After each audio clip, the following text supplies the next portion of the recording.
여러분, 80년 동안 정말 조용히 페인트만 만들어 온 회사가 있다고 생각해 보세요. 그런데 이 회사가 갑자기 정말 하루아침에 주식시장의 주인공이 됐습니다. 대체 무슨 일이 있었던 걸까요? 오늘 사마페인트의 이 극적인 이야기에 대해 자세히 알아보겠습니다. 보세요. 바로 이날입니다. 그냥 평범한 페인트 회사로만 알았던 사마페인트 주가가 무려 30%, 그러니까 상한가를 쳤습니다. 아니, 이 오래된 회사에 갑자기 무슨 일이 터진 걸까요? 그러니까요. 다들 똑같은 생각을 한 거죠. 아니, 페인트 회사가 왜? 이 질문 뒤에 정말 영화 같은 이야기가 숨어 있었습니다. 자, 그럼 먼저 이 사마페인트라는 회사가 어떤 곳인지부터 간단하게 짚고 넘어가 보죠. 와, 1940년.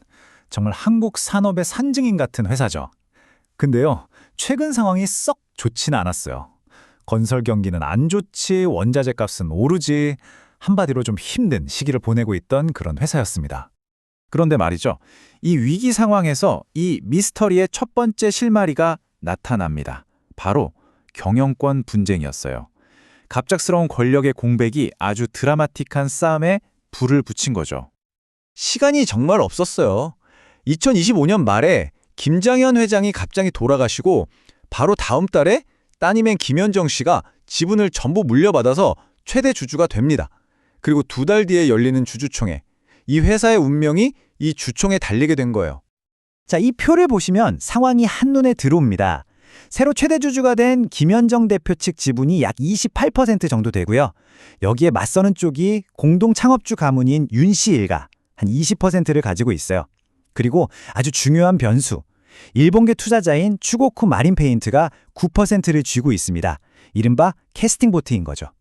근데 여기서 진짜 재밌는 게 뭐냐면요. 만약에 이 윤씨 일가랑 일본 투자자가 손을 잡는다. 그럼 현 경영진하고 지분 차이가 5.7%포인트밖에 안 나요. 정말 살얼음판을 걷는 거죠. 바로 이겁니다. 이거 경영권 분쟁 제대로 붙겠는데 하는 이 시나리오.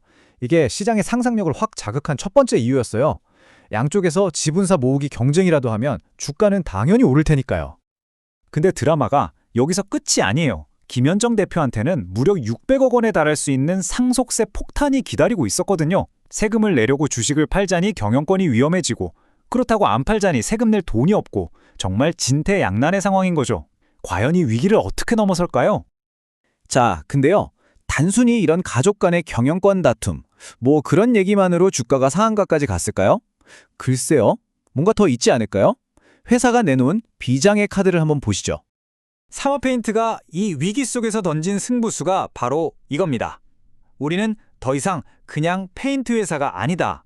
반도체, 전기차 배터리에 들어가는 첨단 소재 기업으로 거듭나겠다. 어제와 내일의 사마페인트가 완전히 다른 회사가 되겠다는 선언이었죠. 그 첫 번째 무기가 바로 EMC, 에폭시 몰딩 컴파운드라는 건데요. 이게 뭐냐면 반도체 칩을 외부 충격이나 습기로부터 보호해주는 갑옷 같은 거예요. 특히 요즘 제일 핫한 HBM 아시죠? 이런 고성능 반도체에 꼭 필요한 차세대 기술을 사마페인트가 가지고 있다는 겁니다. 대단하죠?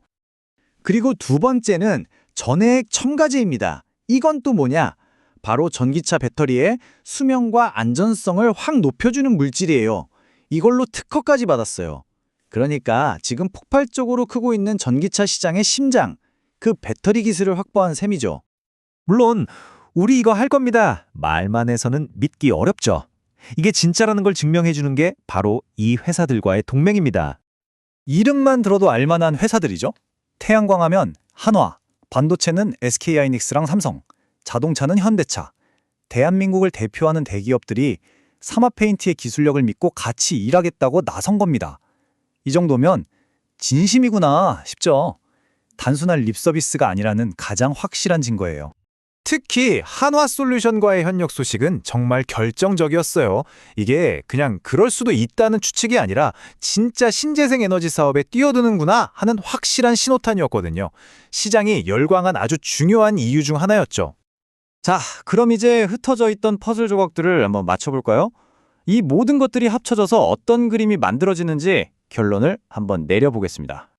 결국 사마페인트의 주가 폭등은 이 세 가지가 동시에 터지면서 만들어진 말 그대로 퍼펙트 스톰이었던 겁니다. 첫째, 경영권 분쟁이라는 불씨. 둘째, 반도체와 배터리라는 아주 매력적인 미래 성장 스토리. 그리고 마지막으로 한화나 SK하이닉스 같은 대기업들이 보증해주는 신뢰도. 이 삼박자가 완벽하게 맞아 떨어진 거죠. 그리고 이게 바로 사마페인트가 꿈꾸는 미래입니다. 2029년까지, 그러니까 몇 년 안에 첨단 소재 사업 매출이 기존 페인트 사업을 뛰어넘게 하겠다는 거예요. 이건 그냥 사업 다각화 수준이 아니라 회사의 DNA 자체를 바꾸겠다는 엄청난 선언인 거죠. 사실 이 난리가 나기 전까지만 해도 사마페인트는 가지고 있는 자산 가치의 절반도 인정을 못 받고 있었어요. 엄청나게 저평가돼 있었던 거죠. 그래서 최근에 많이 오르긴 했지만 만약에 이 기술 전환이 진짜 성공한다? 그럼 지금보다 훨씬 더 커질 가능성도 충분히 남아있다고 볼 수 있습니다. 그래서 마지막으로 우리가 던져야 할 질문은 바로 이겁니다. 80년 된 페인트 회사의 이 놀라운 변신, 이게 정말 회사의 체질을 바꾸는 진짜 혁신일까요? 아니면 그냥 위기를 모면하기 위해 겉에만 화려하게 새 페인트를 칠한 걸까요? 그 답은 앞으로 사마페인트가 직접 보여줘야겠죠.